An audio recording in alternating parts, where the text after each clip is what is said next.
Olá, leitores, bem-vindos a mais um vídeo do canal, e para o especial de Natal deste ano, eu decidi trazer o conto O Presépio do Carlos Drummond de Andrade. Então, sem mais delongas, e bora lá!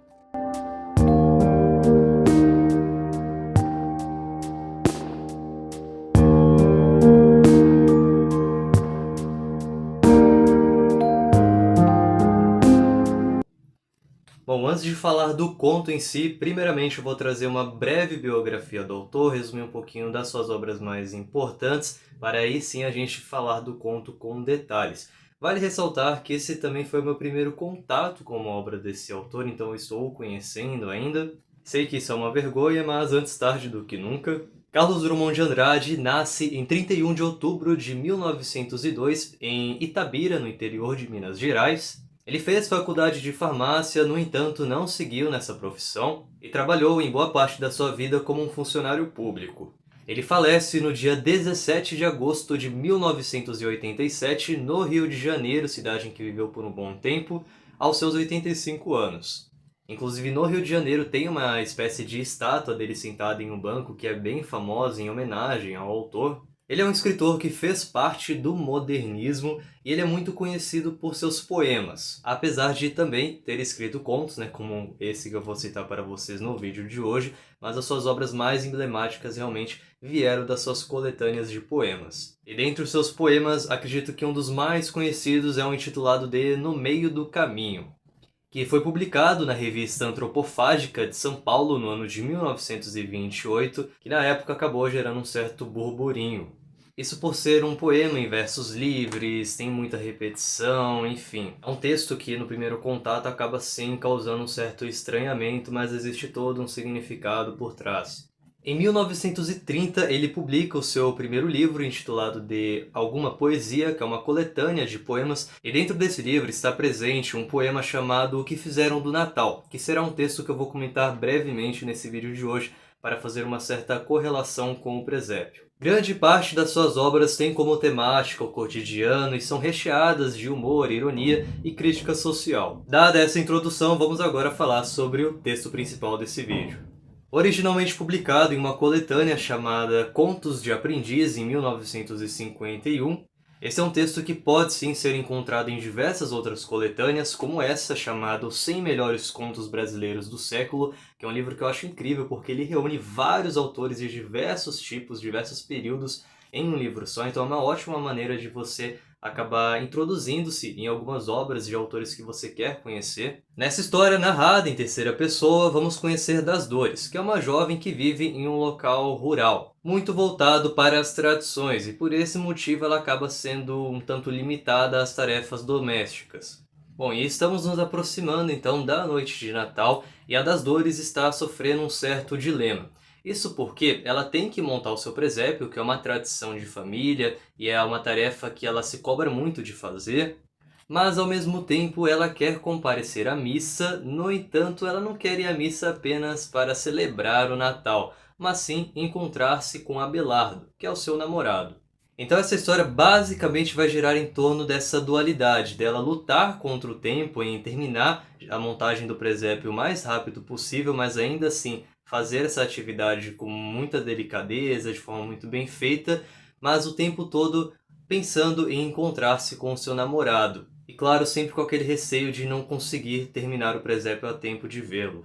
Inclusive, em um certo momento é até relatado aqui no meio do texto em que os irmãos tentam, de certo modo, ajudá-la, mas ela, em hipótese alguma, deixa com que eles montem ali as principais partes do presépio, porque sabe que eles não terão o mesmo esmero que ela.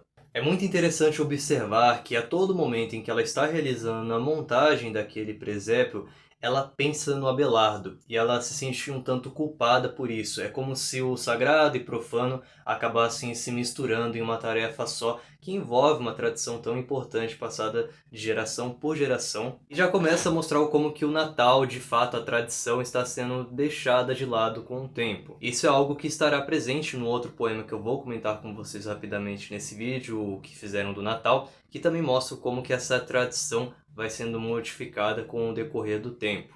E acredito eu que o trecho que mais evidencia isso é o seguinte: Das dores não o saboreia por inteiro, ou nele se insinuou o prazer da missa, ou medo de que o primeiro, prolongando-se, viesse a impedir o segundo, ou um sentimento de culpa ao misturar o sagrado ao profano, dando talvez preferência a este último. Pois no fundo da caminha de palha suas mãos acariciavam o menino, mas o que a pele queria sentir, sentia. Deus me perdoe. Era um calor humano, já sabes de quem. E o conto acaba finalizando de uma forma um tanto em aberto, isso porque o leitor não sabe se de fato a das Dores conseguiu chegar na missa a tempo. Mas é evidente que ela não montou esse presépio pensando no Natal, mas sim em Abelardo. Como texto complementar, eu li um artigo chamado Noites Natalinas em Verso e em Prosa, as Formas de Poesia de Carlos Drummond de Andrade. Eu vou deixar um link aqui embaixo na descrição para vocês acessarem o texto na íntegra depois. E esse texto acaba tendo como um dos objetivos principais demonstrar como que o Carlos Drummond de Andrade trabalha com a poesia em seus textos, não somente por meio dos versos, mas sim pela prosa também.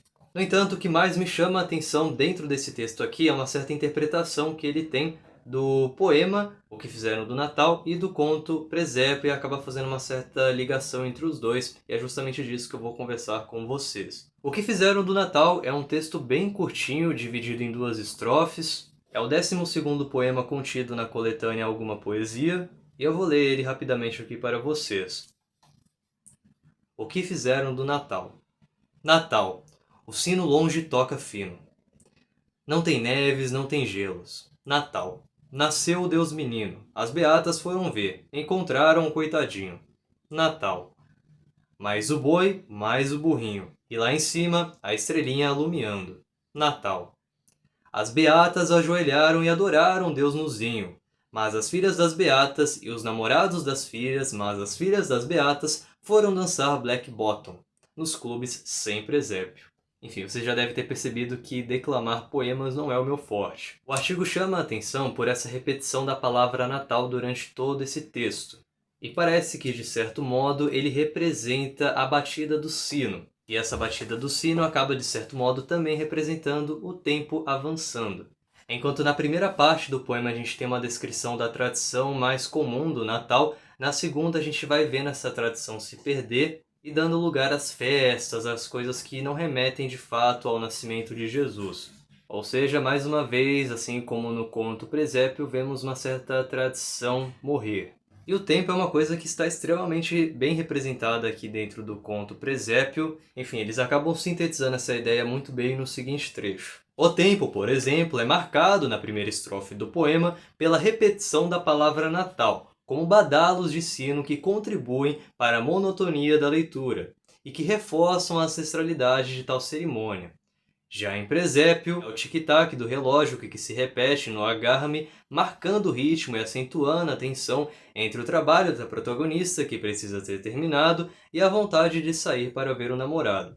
É o recurso da repetição que o poeta usa para intensificar os seus significados, que são aqui, de maneira geral, referentes à passagem do tempo. Então é isso, pessoal, é um texto bem curto, tem cerca de 4 páginas, é uma história interessante, mas está longe de ser um dos meus contos favoritos da vida, mas me instigou a conhecer outras obras do autor, então logo em breve vocês vão ter mais vídeos de Carlos Drummond aqui no canal. Então é isso, pessoal, eu desejo um Feliz Natal para vocês, até uma próxima e tchau!